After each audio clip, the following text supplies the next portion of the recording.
Ok, on va faire notre dernier cours sur identification. Ça sera le 20e cours. Et nous allons voir la 4e partie, le ministère céleste et actuel de Christ. 4e partie, le ministère céleste et actuel de Christ. Alors, nous allons voir quelque chose qui est très important et que la plupart des chrétiens ignorent complètement. Le ministère céleste et actuel de Christ. Alors, on a vu donc toute la croix, on a vu par quoi Jésus est passé, toutes les souffrances. On a étudié comment il a été crucifié, comment il a été mis à mort, quand il est enseveli, comment il a été rendu vivant, qu'il est ressuscité, qu'il est assis à la droite du Père. On a étudié tout ça. Et on a vu aussi que Jésus est ressuscité, oui, il est apparu et a disparu pendant 40 jours, et après il était glorifié. On a fait la différence entre Jésus ressuscité et Jésus glorifié. On a vu vraiment la différence, comment il apparaît à Jean et comment il apparaît maintenant depuis qu'il est assis à la droite du Père. Et il est assis à la droite du Père, mais moi pendant des années je me disais, oui, Jésus est assis à la droite du Père, quoi. Il attend, il fait rien. Et c'est complètement faux. Jésus a eu un ministère terrestre, mais on va découvrir qu'il a un ministère céleste, actuel. Et on va découvrir 5 facettes de ce ministère céleste et actuel. 5 facettes. Donc notez que Jésus a eu un ministère terrestre. Jésus a eu un ministère terrestre, mais il a aussi un ministère céleste. Mais il a aussi un ministère céleste et actuel, c'est-à-dire maintenant, depuis qu'il est assis à la droite du Père. Donc Jésus a eu un ministère terrestre, mais il a aussi maintenant un ministère céleste. Donc au 3e ciel, bien sûr, vous avez compris. Et nous allons voir qu'il y a 5 facettes. Donc 5 facettes qu'on va étudier.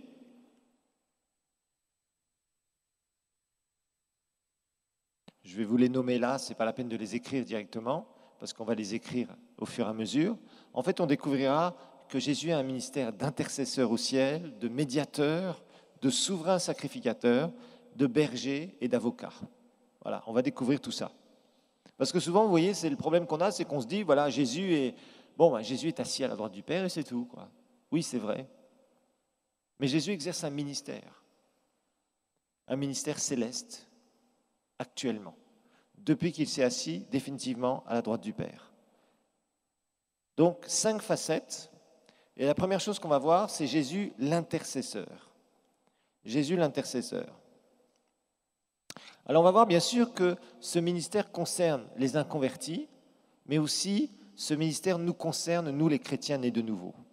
On va voir d'abord Jésus l'intercesseur. Donc, on va voir que Jésus exerce ce ministère, les facettes de ce ministère, dans certains cas pour des inconvertis et dans d'autres cas pour des chrétiens nés de nouveau, pour nous. Alors Jésus intercesseur. D'abord, on va donner la définition de l'intercession. Notez que l'intercession, parce que ce mot a été utilisé n'importe comment, l'intercession, c'est éviter le jugement. L'intercession, c'est éviter le jugement sur quelqu'un qui est coupable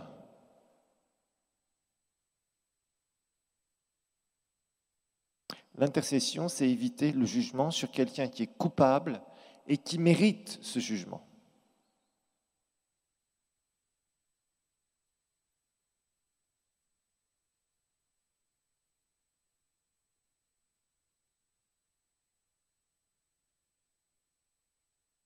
Alors, on va voir d'abord pour les inconvertis.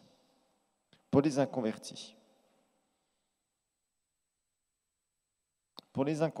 comment Jésus exerce ce ministère? Alors, pour les inconvertis, vous vous rappelez quand on a fait le petit théâtre à propos de la nouvelle naissance, j'avais pris différentes personnes, quelqu'un qui représentait le Père, quelqu'un qui représentait le Fils, quelqu'un qui représentait le Saint-Esprit, et le pécheur perdu qui vient devant Jésus, coupable de ses péchés, qui mérite le jugement. Et on a vu que le Saint-Esprit vient pour convaincre de péché, de justice et de jugement. Le pécheur perdu commence à réfléchir sur sa condition. Il dit, je ne peux plus continuer comme ça. Il faut que je demande pardon, il faut que je me repente. Il faut que je croie en Jésus, il faut que je sois sauvé. Et là, quand on a fait la prière du pécheur, chacun d'entre nous, et pour chaque pécheur qui se présente devant Dieu et qui demande pardon, eh bien, Jésus va exercer ce ministère d'intercession. Le pécheur vient, il est coupable, il mérite la mort, il mérite l'enfer. Mais il va vers Jésus, il dit, Seigneur Jésus, tu vois, je suis coupable, je suis un pécheur perdu, j'ai besoin d'être sauvé, pardonne-moi. On a vu que Jésus prend sa requête et la présente au Père. Et il intercède, ça veut dire qu'il fait éviter le jugement sur ce pécheur perdu que nous étions, quand nous avons demandé pardon. Et nous avons vu qu'au ciel, il se passe quelque chose quand un pécheur vient, demande pardon. Et là, nous avons vu que le Père prend le dossier, va déchirer le dossier, va effacer l'acte dont les ordonnances nous condamnaient, parce que Jésus a intercédé pour nous.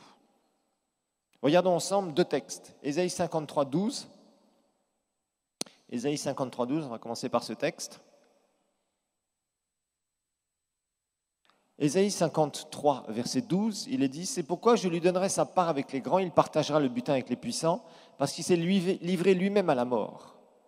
Et il était mis au nombre des malfaiteurs, parce qu'il a porté les péchés de beaucoup d'hommes, et regardez bien, et qu'il a intercédé pour les coupables. » Qu'il a intercédé pour les coupables. Ça, c'est une prophétie d'Ésaïe qui s'est réalisée. Jésus a intercédé pour les coupables. Tous ceux qui étaient dans le sein d'Abraham, Jésus a intercédé pour eux et les a fait sortir après. Maintenant, regardons Hébreux 7, 24 et 25. 7, 24 et 25. Hébreux 7, 24 et 25. Il est dit, mais lui, parce qu'il demeure éternellement, possède un sacerdoce. Un sacerdoce, c'est une façon de servir Dieu qui plaît à Dieu, c'est ça. Quelqu'un qui est mis à part, qui sert Dieu selon les règles divines, pas ses propres règles. Possède un sacerdoce qui n'est pas transmissible. Verset suivant. C'est aussi pour cela qu'il peut sauver, regardez bien ici, qu'il peut sauver parfaitement ceux qui s'approchent de Dieu par lui. C'est ce que nous avons fait et ce que chaque pécheur perdu fait quand il demande pardon. Étant toujours vivant, pourquoi ? Intercéder en leur faveur. Intercéder en leur faveur. Donc Jésus intercède en faveur du pécheur perdu qui vient avec un cœur repentant. À chaque fois que le pécheur perdu vient, à chaque fois que quelqu'un se donne à Christ, c'est ce qui se passe dans le ciel. Jésus exerce son ministère d'intercession et le Père va prononcer l'acquittement, comme il a prononcé notre acquittement devant la Cour suprême de l'univers. Rappelez-vous, la Bible nous dit que Dieu est le grand juge de l'univers. Jésus le dit bien. Par tes paroles, tu seras justifié, par tes paroles, tu seras condamné. Chaque pécheur perdu passera en jugement. Nous sommes déjà passés en jugement. Gloire à Dieu. C'est fait et on a été acquittés. Pourquoi on a été acquittés ? Parce qu'on est rentré dans les conditions du salut. Mais notre jugement est déjà passé. C'est pour ça qu'il n'y a plus de condamnation pour ceux qui sont en Christ. Notre jugement est passé. Nous n'avons rien à craindre devant le jugement de Dieu. Notre jugement est déjà passé. Le jour où nous avons donné notre vie à Jésus, il a intercédé pour nous et il nous a déclarés acquittés parce que Jésus a exercé son ministère d'intercesseur dans le ciel. Alors, il y a aussi vis-à-vis de certains chrétiens, c'est rare, mais ça peut se passer. Ça peut se passer. Pour certains chrétiens,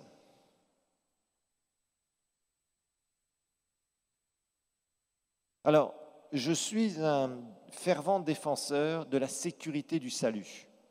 Vous savez, il y a certains prédicateurs qui prêchent qu'un jour tu vas perdre ton salut, après tu es encore ressauvé, après tu vas encore perdre ton salut, après tu peux être encore ressauvé, etc.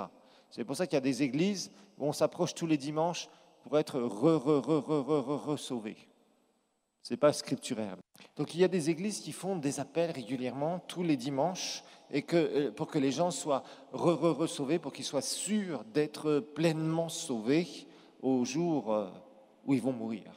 Je vous rappelle, ce n'est pas scripturaire, il y a en nous l'Esprit de Dieu qui habite en nous éternellement, et nous avons une sécurité du salut. Alors maintenant, il y a certains chrétiens que vous avez vus qui rétrogradent.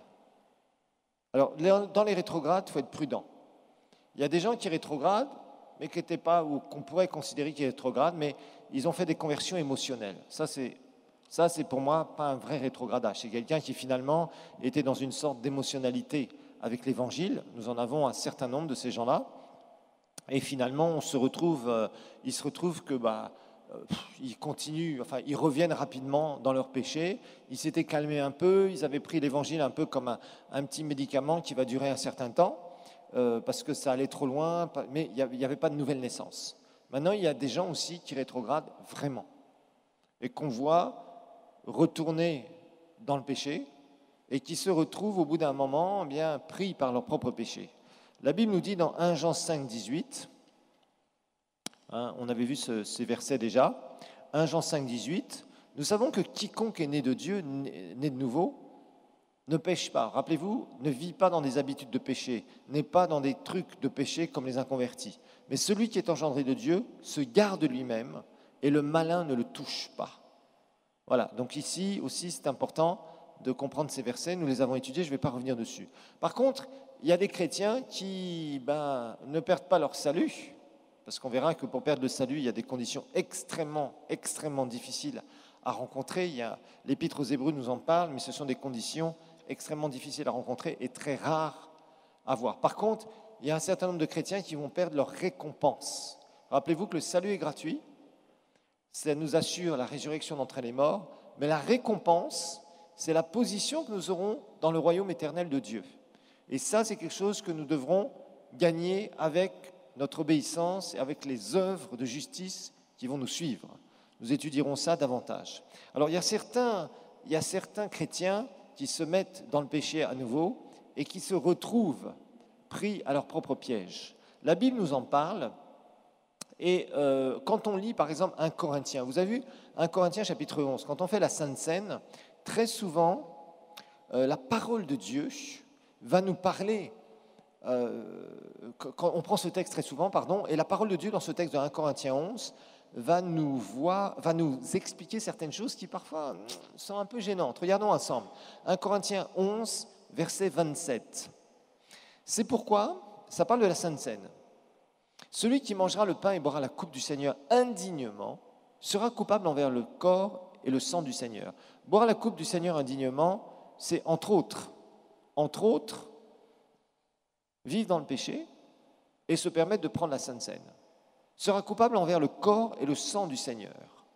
Que chacun donc, regardez bien, Paul avait des problèmes avec l'église de Corinthe, avec des problèmes de péché dans l'église de Corinthe. Il y avait beaucoup d'histoires dans l'église de Corinthe, on étudiera ça au fur et à mesure. Que chacun donc s'éprouve soi-même et qu'ainsi qu'il mange le pain et boive de la coupe, car celui qui mange et boit sans discerner le corps du Seigneur mange et boit quoi? Un jugement contre lui-même. Alors qu'est-ce que c'est que ça? Paul parlait à des Corinthiens. Les Corinthiens, c'était vraiment des gens charnels, des gens qui n'avaient pas nettoyé leur vie pour la plupart d'entre eux. Ils avaient reçu Christ, mais il faut dire qu'à Corinthe était une ville très riche à l'époque. C'était une plateforme où il y avait beaucoup de commerce, ça marchait très bien. Les gens vivaient dans ce qu'on appelle l'opulence, dans beaucoup de richesses, et aussi beaucoup de péchés. Immoralité sexuelle, il y en avait partout, des histoires de confrontation, de rivalité, de trucs, tout un tas de trucs qui étaient rentrés en partie dans l'Église. Et Paul leur disait, faites attention, vous pouvez boire un jugement contre vous-même. Et il va dire quelque chose d'étonnant après. Je ne sais pas si vous avez déjà remarqué cette phrase, souvent on ne veut pas trop la citer à la Sainte Seine dans les églises, parce que bon, c'est un peu chaud. C'est pour cela, regardez bien, c'est pour cela qu'il y a parmi vous beaucoup de malades. Waouh! Et d'infirmes. Waouh! Et qu'un assez grand nombre sont quoi? Décédés. Waouh!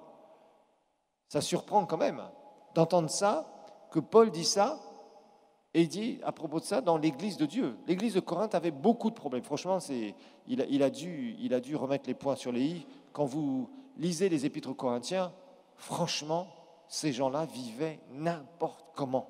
Aucune discipline. Ils venaient à la Sainte Seine, ils étaient ivres. Imaginez-vous, certains d'entre eux étaient ivres à la Sainte Seine. Il y en avait un qui avait la femme de son père. Et ils faisaient des histoires épouvantables. Ils avaient remis l'autorité spirituelle de Paul en question. Ils critiquaient Paul, ils faisaient introduire dans l'Église des gens qui critiquaient l'autorité spirituelle, etc., etc. Donc franchement, c'était catastrophique. Il y avait beaucoup d'histoires de péché. Le monde était rentré dans l'Église et on leur demandait de nettoyer leur vie. Ils disaient, faites attention, parce que la sanctification fait partie de votre vie chrétienne.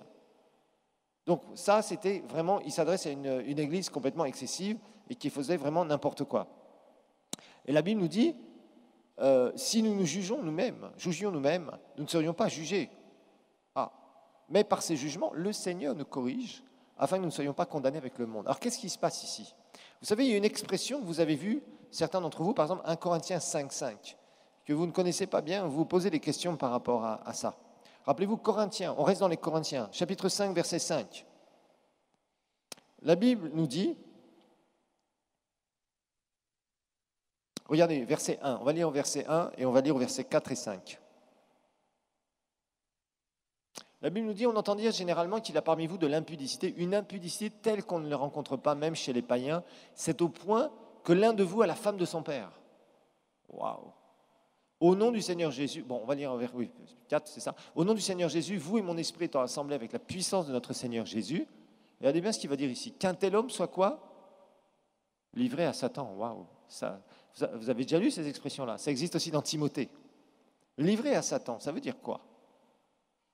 Pour la destruction de la chair, regardez bien, afin que l'esprit soit sauvé au jour du Seigneur Jésus. On voit ici que des gens qui sont comme ça, livrés à Satan, ça veut dire être chassés de l'Église. Dire, toi tu ne veux pas mettre ta vie en règle, tu fais des histoires, on ne veut plus que tu sois dans l'Église. Voilà. Et là, la personne se retrouve. L'église locale est une protection gigantesque. Beaucoup de gens ne comprennent pas ça. Vous savez, aujourd'hui, il y a des mouvements qui disent « Non, moi je suis un pasteur par Internet. Non, moi j'ai ceci, moi j'ai ça. » Tu n'as pas de pasteur par Internet. Appartenir à une église locale, être sous une autorité spirituelle, c'est indispensable pour une croissance et pour une protection divine. L'église est une protection. Beaucoup de gens ne le réalisent pas, mais l'Église est une protection. Quand il y a un vrai pasteur, bien sûr, ou un. Pas quand il y a quelqu'un qui se dit pasteur et qui n'a pas d'onction, bien évidemment. Mais l'Église locale est une protection. Dieu nous a donné l'Église locale pour nous protéger, entre autres. Et quand les gens sont chassés, ils se retrouvent livrés à eux-mêmes. Et quand ils rétrogradent, Satan peut en profiter. Et c'est pour ça que parfois, il y a des chrétiens qui tombent malades à cause de leur péché. Il y en a. Ce n'est pas la majorité, croyez-moi. Il ne faut pas dire « Ah, celui-là, il est malade à cause de son... » Non, doucement. Mais il y a des cas comme ça. Et ces cas-là, vous êtes obligés de prier ce qu'on appelle la prière d'intercession. Parce que ces gens-là sont sous un jugement. Ils se mettent eux-mêmes sous un jugement. Ils risquent de mourir prématurément. Et rappelez-vous ce que dit la parole de Dieu ici. La parole de Dieu va nous parler pour la destruction de quoi? La chair, le corps. C'est-à-dire qu'ils vont mourir prématurément. Mais regardez bien, afin que l'esprit soit sauvé. Parce que c'est des croyants, mais des croyants qui sont sortis de la piste. Et quand vous sortez de la piste, en général, vous allez dans le fossé. Et dans le fossé, vous pouvez mourir. Voilà. Donc on parlera de ces choses un peu plus tard, mais sachez qu'il y a une intercession aussi, parfois, de la part du Seigneur. Deuxième facette du ministère céleste et actuel de Christ, Christ le médiateur. Christ le médiateur. Christ le médiateur. Christ le médiateur.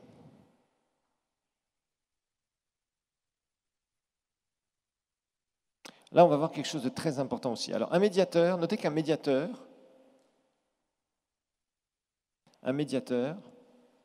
c'est un intermédiaire. Un médiateur est un intermédiaire qui a le droit légal. Un médiateur, c'est un intermédiaire qui a le droit légal de se mettre entre deux parties.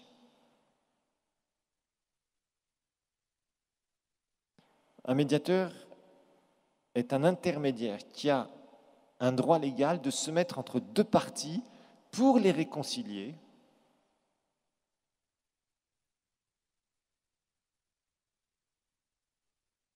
Pour les réconcilier et aussi faire le lien. Donc un médiateur, c'est un intermédiaire qui a un droit légal de se mettre entre deux parties pour les réconcilier et aussi de faire le lien entre ces deux parties et aussi de faire le lien entre ces deux parties une fois qu'elles sont réconciliées. Et aussi de faire le lien entre ces deux parties une fois qu'elles sont réconciliées.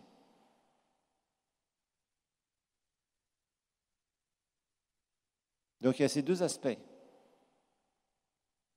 C'est d'abord quelqu'un qui a un droit légal, à qui on donne une mission légale de réconcilier deux parties.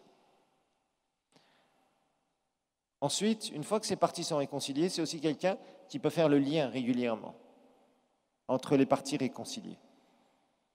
Alors, droit légal de se mettre entre deux parties pour les réconcilier. Rappelez-vous que Jésus nous a réconciliés avec le Père. Nous savons que quand nous nous sommes présentés devant Dieu, on va regarder Romains 5,10, mais quand on s'est présenté la première fois devant le Seigneur, eh bien, il a fallu que quoi ? Il a fallu que Jésus vienne et fasse le médiateur.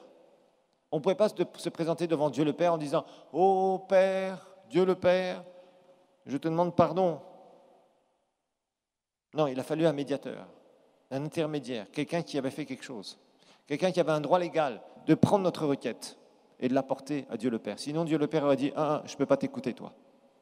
Je ne peux pas vous écouter, vous. » C'est ce qui se passait dans l'Ancien Testament. Car lorsque nous étions ennemis, regardez bien, ennemis, nous avons été réconciliés avec Dieu par la mort de son Fils. À plus forte raison, étant réconciliés, serons-nous sauvés par sa vie. 2 Corinthiens 5, 20. 2 Corinthiens 5, 20. 5, verset 20, s'il vous plaît. Merci. Nous faisons donc fonction d'ambassadeurs pour Christ, comme si Dieu exhortait par nous. Nous vous en supplions. Au nom de Christ, soyez réconciliés avec Dieu. Colossiens 1, 21. Colossiens 1, 21. Vous étiez autrefois ennemis, étrangers et ennemis par vos pensées et vos mauvaises œuvres, et vous a maintenant réconciliés par sa mort dans le corps de sa chair. Donc nous savons que nous ne pouvions pas nous présenter devant Dieu le Père directement. Nous ne pouvions pas aller au ciel et dire « Oh Dieu, tu vois, je suis un pécheur perdu, etc. » Il a fallu que Dieu se fasse homme pour faire le lien entre le ciel et la terre. Il fallait un lien, une liaison entre le ciel et la terre. C'est pour ça que Dieu le Fils s'est fait homme. Alors la Bible va nous parler justement dans Hébreux 8, 6 et Hébreux 9, 15. Hébreux 8, 6 et Hébreux 9, 15. Mais maintenant, il a obtenu un ministère. Maintenant, il a obtenu un ministère dans Hébreux 8, verset 6. Ministère céleste et actuel. D'autant supérieur qu'il est le médiateur, l'intermédiaire, qui réconcilie deux parties ensemble et qui fait le lien une fois que ces deux parties sont réconciliées. Il est le médiateur d'une alliance plus excellente qui a été établie sur de meilleures promesses. Voilà un des rôles de Jésus aujourd'hui à la droite du Père, médiateur. Hébreux 9, 15. C'est pour cela qu'il est le médiateur d'une nouvelle alliance et que la mort étant intervenue pour le rachat des transgressions commises sous la première alliance, ceux qui ont été appelés reçoivent l'héritage éternel qui leur a été promis. Donc nous le savons, il est médiateur. 1 Timothée 2, 5. 1 Timothée 2, 5.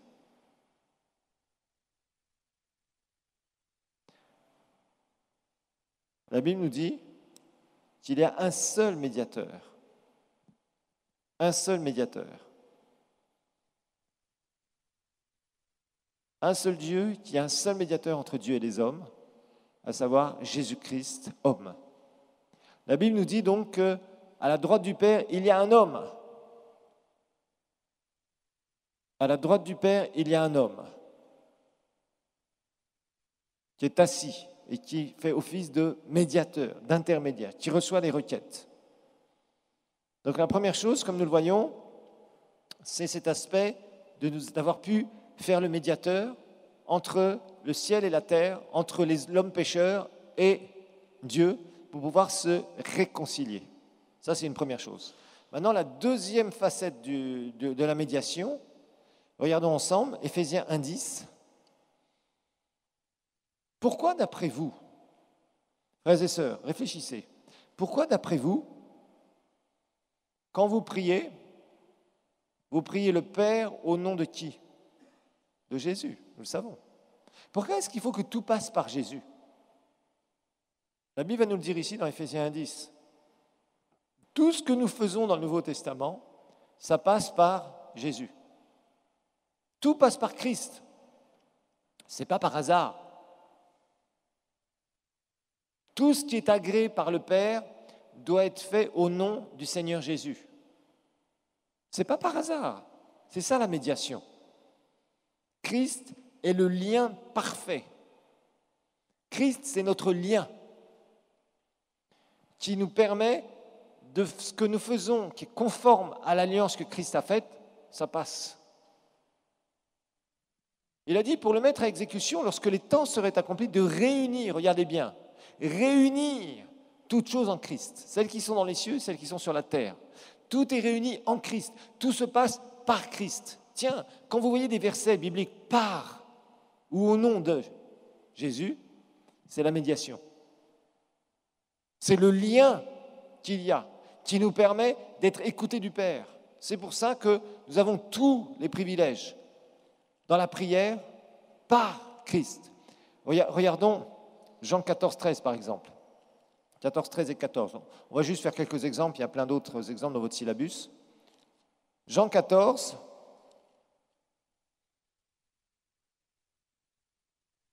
« 13 et 14. Et tout ce que vous demanderez en mon nom, le lien, la médiation, je le ferai afin que le Père soit glorifié dans le Fils. Verset suivant, si vous demandez quelque chose en mon nom, demandez à qui? Au Père, en mon nom, je le ferai. Jean 15, verset 16. Jésus nous donne ses privilèges. Au début, on ne le voit pas. 14, 26 d'abord. Non, ce n'est pas 14, 26, excusez-moi. 15, 16.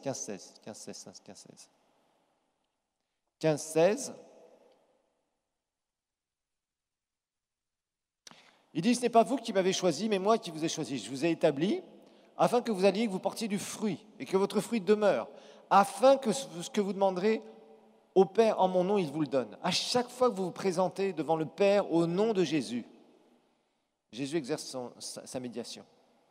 Toutes nos prières passent par qui? Christ. Par lui.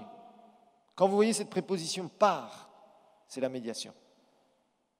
Et dans les épîtres du Nouveau Testament, vous verrez souvent par lui. Par, ça veut dire qu'on passe par lui. C'est la porte. Jésus dira, je suis la porte. Ce n'est pas par hasard. Parce qu'on doit passer par Jésus. Le salut, ça s'est fait par Jésus seulement. On peut regarder rapidement Jean 16, versets 23, 24 et 26.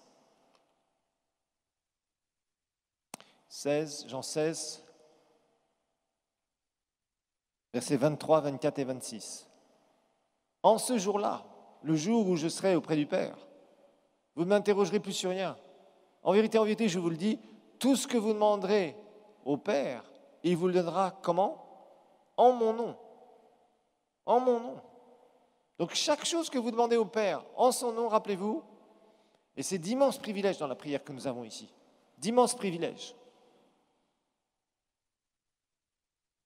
À chaque fois que nous nous présentons Père au nom de Jésus, Jésus prend notre requête et la présente au Père. C'est comme ça que ça marche la prière. C'est simple. Jésus et le Père sont au ciel. Le Saint-Esprit est répandu sur la terre.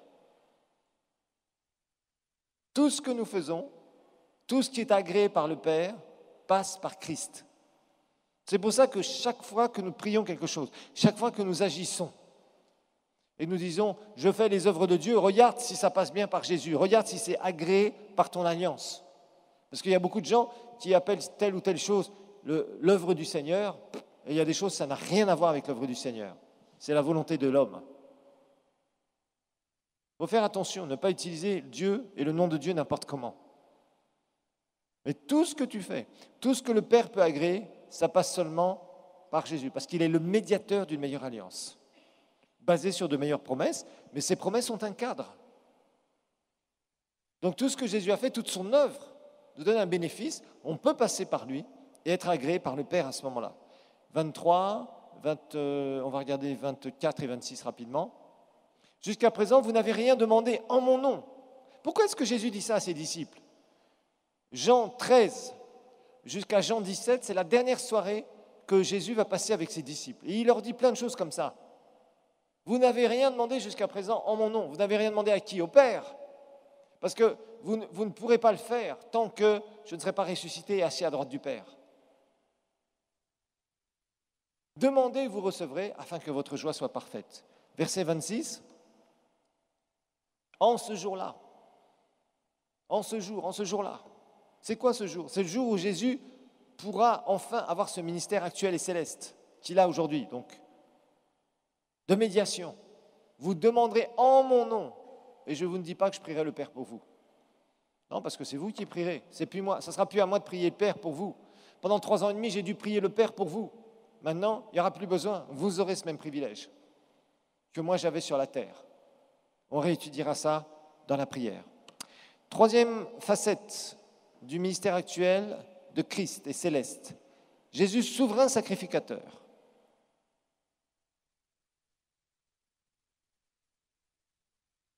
Jésus, souverain sacrificateur.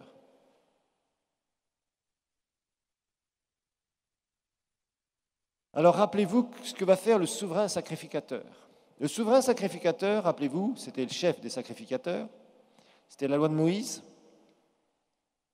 Rappelez-vous, il allait une fois dans le lieu très saint, je vous ai expliqué, dans le tabernacle, il y avait 2 parties, le lieu saint et le lieu très saint. Il traversait le voile une fois par an pour faire l'expiation à l'époque, c'est-à-dire couvrir les péchés du peuple. Aujourd'hui, les Israélites font ça, Yom Kippour, pourtant cette alliance a été accomplie en Christ. Alors, le sacrificateur, qu'est-ce qu'il faisait ? Il représentait le peuple auprès de Dieu. Vous voyez, le roi, son rôle, à l'époque, quand ils étaient loin, les rois, ils représentaient Dieu pour le peuple. Le roi représentait Dieu pour le peuple. Le sacrificateur et le souverain sacrificateur représentaient le peuple vers Dieu. Vous voyez, donc le roi représentait Dieu pour le peuple. Le souverain sacrificateur représentait le peuple vers Dieu, pour plaider. Donc le souverain sacrificateur représentait le peuple vers Dieu. C'était le contraire du roi. Le roi représentait Dieu pour le peuple.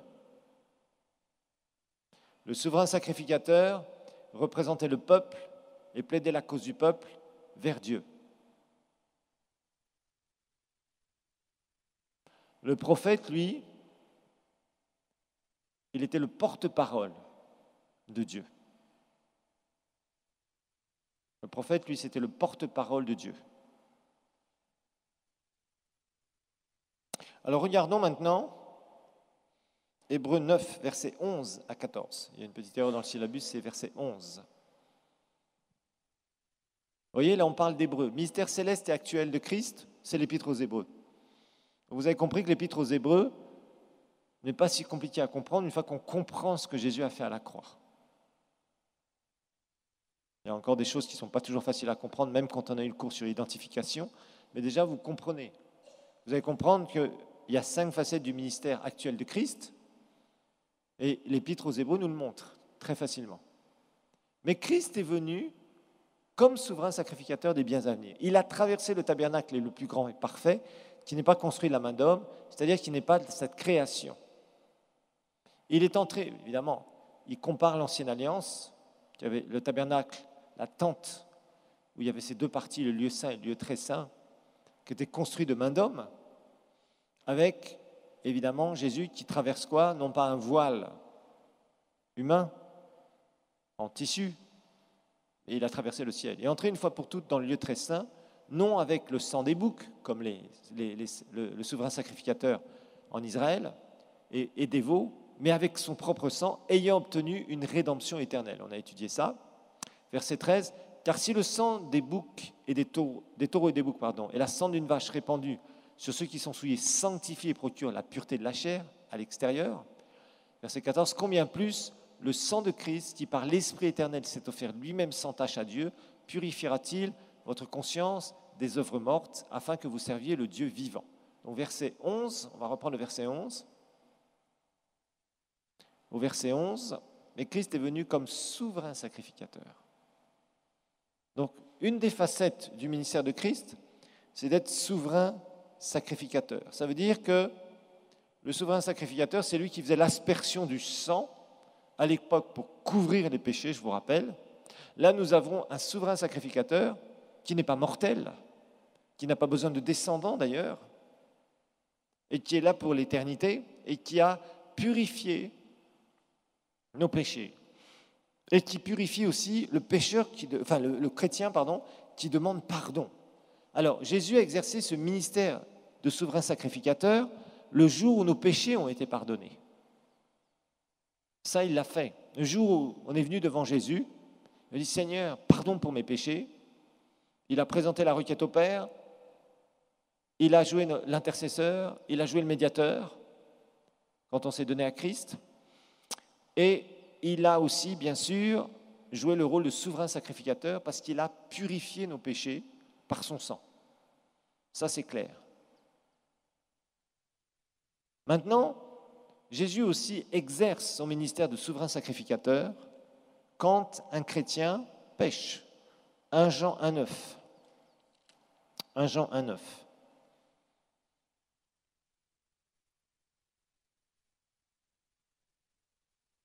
« 1 Jean 1,9 »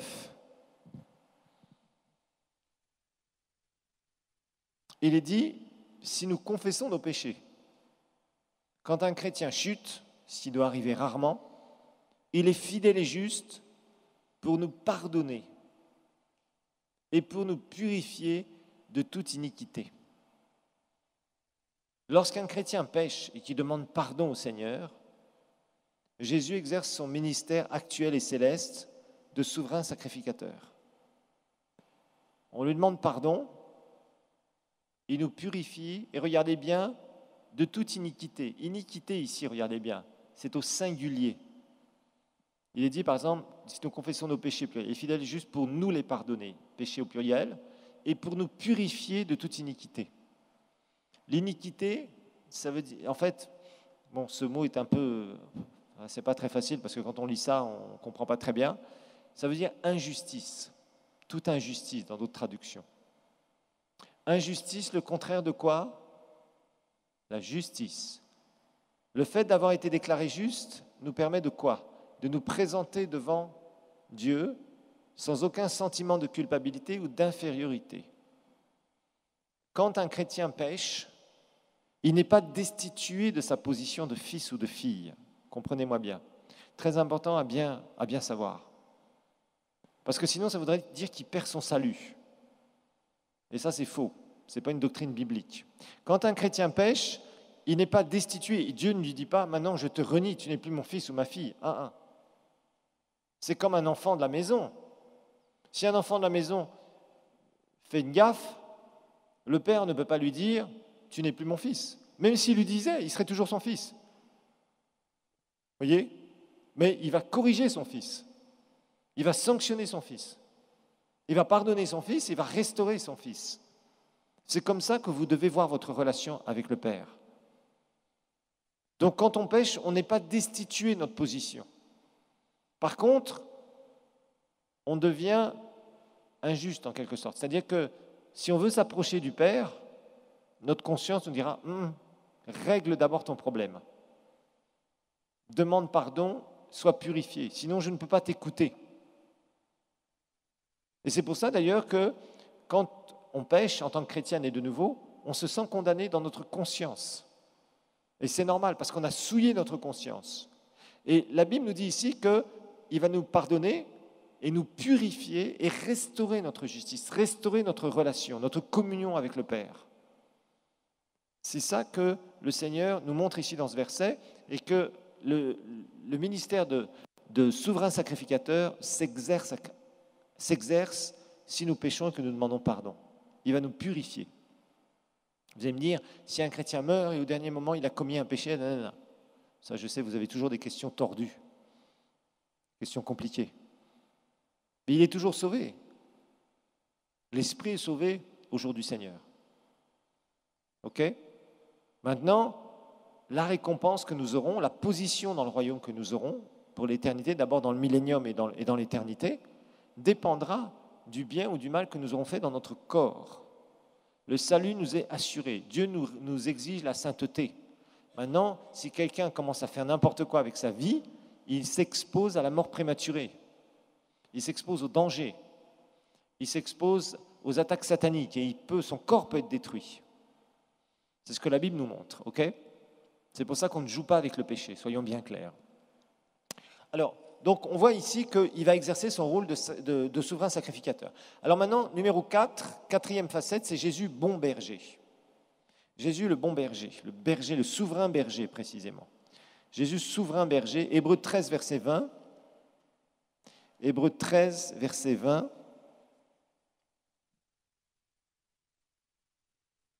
C'est mieux de mettre le souverain berger.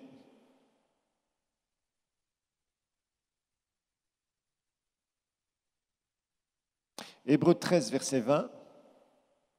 Que le Dieu de paix, qui a ramené d'entre les morts le grand berger, le grand pasteur, le grand berger, c'est une meilleure traduction, le grand berger des brebis, par le sang d'une alliance éternelle, notre Seigneur Jésus, vous rende apte, etc., etc. Donc, on sait que la Bible nous dit le grand berger, ou dans d'autres traductions que je préfère encore, plutôt que le grand pasteur des brebis, je trouve que c'est pas super, le grand berger, ou littéralement le souverain berger. J'aime bien cette expression dans d'autres traductions. Il est dit qu'il a ramené d'entre les morts le souverain berger. Le souverain berger. Quand, vous voyez, bon, Jésus nous donne ces paraboles, ces images, un psaume 23, l'Éternel est mon berger, on connaît tous, et il va dire aussi dans Jean 10, verset 14, 10, 14, je suis le bon berger. C'est 14, c'est... Je connais mes brebis, elles me connaissent. Je suis le bon berger. Retrouvez le verset peut-être qui est dans le coin. Voilà, ok, merci. C'est verset 13. Le mercenaire s'enfuit parce qu'il est mercenaire et qu'il ne se met pas en peine des brebis. Je suis le bon berger. Je suis le bon berger. Alors, qu'est-ce que ça veut dire ? Jésus est celui qui dirige son Église. Vous savez, nous les pasteurs, nous sommes des bergers sur des églises locales. Mais Jésus est le grand berger de l'Église en général. Qu'est-ce que fait le berger, et particulièrement le grand berger ? Il nourrit. Il nourrit. Donc Jésus, souverain berger, nourrit son Église. Au travers des ministères, il va donner la nourriture. Il dirige. Il nourrit, il dirige. Il protège son Église. L'Église avec un grand E dans le monde entier. Il soigne. Donc il nourrit, il dirige, il protège.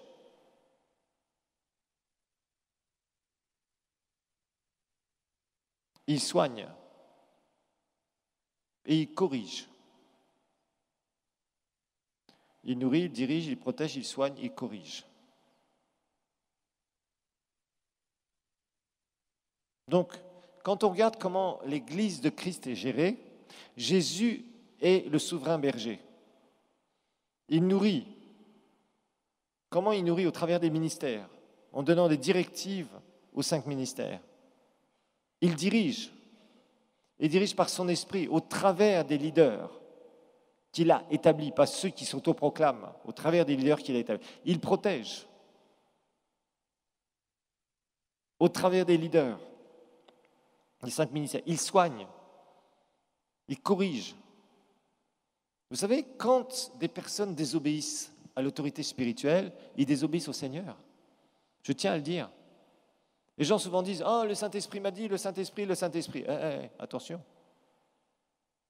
Dieu a établi des ministères pour gérer l'Église, pour diriger l'Église, l'Église locale et son Église en général, et c'est lui qui donne ses instructions au ministère.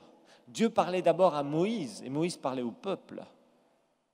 Il y a beaucoup de gens, vous savez, ils ont des idées, ils disent « Oui, le Seigneur m'a montré ça sur l'Église, pasteur, blablabla. Bla. » Sachez une chose, le Seigneur nous parle en priorité.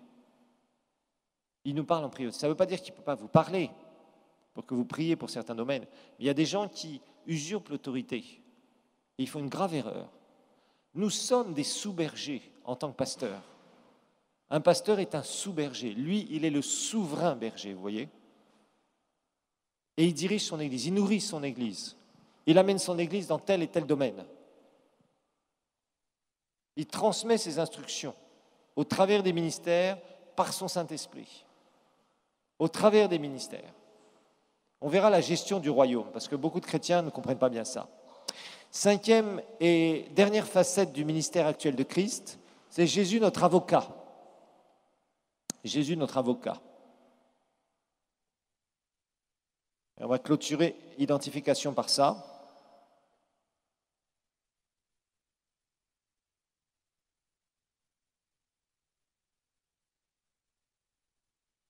Alors, le mot avocat, ce n'est pas tellement dans le sens d'intercesseur ici. Nous l'avons déjà vu. Intercesseur, c'est quelqu'un qui va plaider votre cause. Quand on parle de plaidoirie, on va parler d'une cour où il y a la justice qui doit s'exercer. Ici, excusez-moi, on va regarder 1 Jean 2:1. 1 Jean, chapitre 2, verset 1.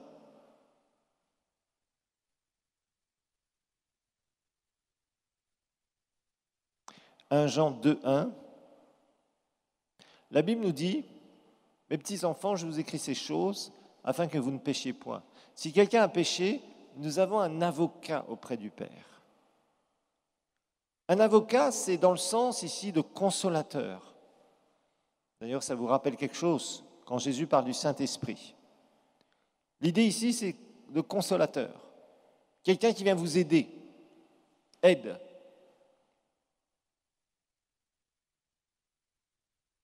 Un conseiller. Consolateur, aide, bien sûr, avocat, nous l'avons vu aussi. Consolateur, aide, conseiller. Quelqu'un qui nous fortifie. Donc quelqu'un qui va vous donner des forces régulièrement.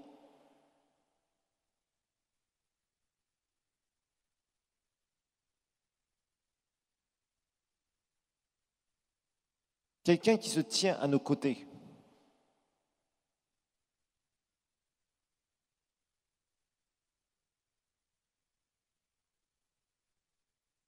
Donc, consolateur, aide, avocat bien sûr, conseiller, quelqu'un qui fortifie, quelqu'un qui se tient à nos côtés. Jésus dira à ses disciples, je ne vous appelle plus serviteur, littéralement esclave dans le grec, mais je vous ai appelé ami. Jésus est ton ami. Il n'est pas ton ennemi, il n'est pas là pour te faire du mal. Par contre, ton attitude va être déterminante. Ce que les gens ne comprennent pas, c'est qu'on ne peut rien cacher aux yeux du Seigneur.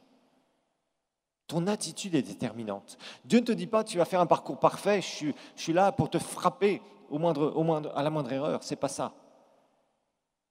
Ce que Dieu veut, c'est qu'on apprenne à marcher selon notre cœur et que notre cœur soit travaillé, notre attitude soit travaillée. Et qu'on sache l'aimer pour qui il est. Il est là pour nous fortifier, il est là pour nous relever quand on tombe. Il est là pour nous exaucer, nous donner les désirs de nos cœurs. Il est là pour nous aider, il est là pour nous conseiller. Il le fait par le Saint-Esprit, parce que quelque part, cet aspect d'avocat, on retrouve bien sûr le paraklétos, c'est-à-dire ce qui a été traduit par consolateur dans l'évangile de Jean 14, 15 et 16, quand Jésus parle du Saint-Esprit, bien évidemment. Mais cet avocat que nous avons, C'est cette idée de quelqu'un qui est là. Quand vous avez un bon avocat, c'est quelqu'un qui va vous défendre. C'est quelqu'un qui va vous conseiller. C'est quelqu'un qui va être là et qui va vous dire, voilà, qui va vous fortifier quand vous avez des moments difficiles. Vous dire, non, écoute, on peut faire ça et ça et ça. Ou je te conseillerais de faire ça. Un avocat, c'est aussi quelqu'un qui donne des conseils. Vous voyez ? Qui vous sécurise. Tout ça, c'est ce que Jésus veut faire. Mais il faut vraiment qu'on soit là et qu'on fasse attention à notre attitude. Je vous dis, Dieu ne cherche pas des gens parfaits. Nous sommes des gens imparfaits par notre âme. Notre esprit est parfait, mais notre âme est imparfaite. Nous devons apprendre à grandir, à marcher avec le Seigneur. Et nous devons faire attention. Ce qu'il y a de plus précieux dans notre vie, c'est quoi ? C'est notre relation avec le Seigneur. Ce qu'il y a de plus précieux dans ta vie, ce n'est pas l'argent, ce n'est pas la bénédiction que tu as eue ou que tu auras. C'est ta relation avec le Seigneur.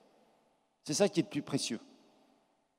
Et quand tu fais des choses qui déplaisent au Seigneur, des choses qui empiètent dans ta relation avec le Seigneur, dans des attitudes, dans des actions, dans des décisions, cela attriste le Seigneur. Vous savez, Jésus parfois peut être triste pour nous. La Bible aussi que nous pouvons attrister le Saint-Esprit. On a l'impression que Dieu n'a pas de sentiments pour beaucoup de chrétiens. Mais le Seigneur a des sentiments. Il nous aime. Il veut le meilleur pour nous. Il veut bien plus que tu puisses réussir ta vie et porter des fruits à sa gloire que tu peux l'imaginer. Mais parfois, nous n'avons pas l'attitude qui correspond. Alors pour conclure, j'espère que vous avez compris au travers de ce cours. Ce cours vous a montré ce que Jésus a réellement fait pour vous à la croix et ce qui vous appartient.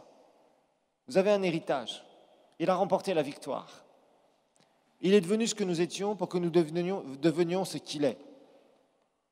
Donc, ne soyez plus religieux. Débarrassez-vous de la religion. Il n'y a rien. Tout est fait par grâce. Tout est fait parce qu'il a réalisé des choses pour vous. Tout a été fait, tout a été accompli pour que nous puissions vivre une qualité, un standard de vie. Où que tu en sois dans la vie, tu peux vivre avec un standard que Dieu a pour toi et Dieu veut pour toi.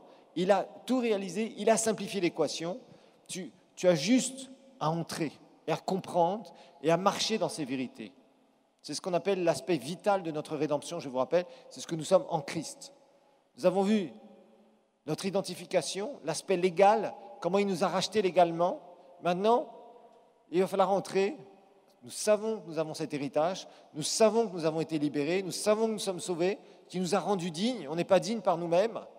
Nous savons que nous sommes libres. Nous savons qu'il n'y a plus de condamnation sur nous. Nous savons que nous sommes en lui, que nous avons un héritage qui nous a donné une nouvelle nationalité, une position, un statut juridique. Nous savons tout ça. Tout ça, nous le savons. Nous l'avons découvert. C'est pour ça qu'il n'y a pas besoin de nous bagarrer. Le seul combat qui va nous rester à combattre, c'est le bon combat de la foi. C'est tout. Tu n'as pas besoin de te bagarrer contre l'ennemi. Le Seigneur a déjà vaincu. Tu n'as pas besoin d'essayer d'ouvrir les verrous du ciel pour que la bénédiction descende. Il t'a déjà béni. Tu n'as pas besoin de forcer dans la prière parce qu'il a ouvert la porte. Il est la porte. Il a tout accompli. Tu as seulement besoin de comprendre. Tu n'as pas besoin d'essayer d'être libéré, tu es déjà libre. Tu n'as pas besoin d'essayer d'être guéri, tu as été guéri par ces meurtrissures. Tu n'as pas besoin d'essayer de sortir de la pauvreté par 50 000 moyens. Tu as simplement besoin d'appliquer les règles de la prospérité financière. Et pour conclure, on va lire ce verset. Colossiens 2,10. Colossiens 2,10. Il y a trop de gens qui essayent finalement, par leurs prières, par leurs actions, de faire ce que Jésus a déjà réalisé. La Bible nous dit simplement, vous avez tout pleinement en lui. Tout appartient. Ne sois pas comme le fils aîné, et encore moins comme le fils prodigue. Et ne sois pas comme le fils aîné. Le fils aîné qui avait tout dans la maison du Père, dans Luc 15, je vous rappelle, il avait tout dans la maison du Père, mais il ne savait pas en profiter. Apprends à profiter de ça. Apprends à profiter de sa présence, de sa communion. Apprends à profiter de ta liberté en Christ. Apprends à profiter des privilèges dans la prière. Apprends à profiter de ta bonne santé. Apprends à profiter de ta liberté. Apprends à profiter de la victoire qu'il a remportée contre les puissances sataniques. Tu as juste à exercer ton autorité. Tu as tout pleinement en lui. Tu es le chef de toute domination et de toute autorité. Rappelez-vous d'une chose, Dieu a dit dans l'Ancien Testament, il a dit à Josué de prendre possession du pays. C'est notre rôle. Prendre possession de ton héritage, c'est ton rôle. Et tu le fais par la foi.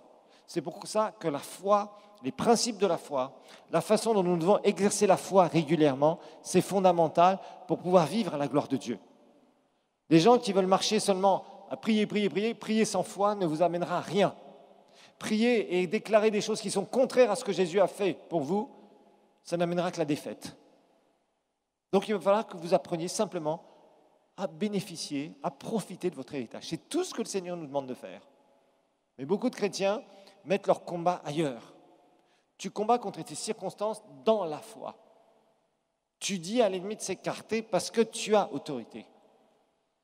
Tu marches dans la bonne santé divine parce que tu pratiques la foi. Tu marches dans la prospérité parce que tu pratiques la foi. Tout appartient, simplement apprends à en jouir. Que le Seigneur vous bénisse.